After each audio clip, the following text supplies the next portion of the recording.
నిన్నీయాల ఎవ్వలను నమ్మేటట్టు లేదు. అక్క అక్క అని మనతోనే తిరిగేటోళ్ళే అడ్డమైన పనులు చేసుకుంటూ దొరుకుతున్నారు. మంచోళ్ళు మనోళ్ళు అని అనుకున్నోళ్ళే తప్పులు చేసి జైలుకు పోతుర్రు. అంత మోసమే నడుస్తున్నది దునియా మీద.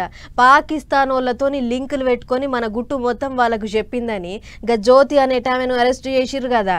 ఆగో గామె లీలలు మామూలుగా లేవు. తవ్వినా కొద్ది బయటకు వస్తున్నాయి చూడుర్రి.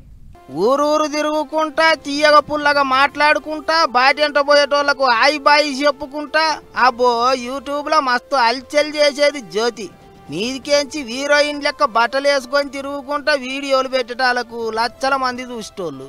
అందుకే గా పాకిస్తాన్ వాళ్ళ కన్ను కూడా జ్యోతి మీదనే పడ్డది.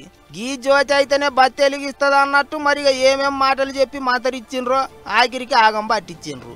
మొన్న పాలగాములగా ఉగ్రవాదులు మనోళ్లను కాల్చి చంపినాడు. పాకిస్తాన్ ఆఫీసులకు కేకు పట్టుకపోయిండు కదా ఓ బద్మాష్గాడు.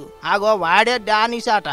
గా లట్టుపుట్టుగాడే జ్యోతిని మంతరిచ్చి వాళ్ళ కోసం పనిచేసేటట్టు చేసుకున్నాడట. పైసల ఆశకు బుద్ధి గడ్డి తిని దేశానికే ద్రోహం చేసింది తల్లి. పాకిస్తాను, చైనా, బంగ్లాదేశ్, దుబాయి ఇట్లా దేశాలు తిరిగింది.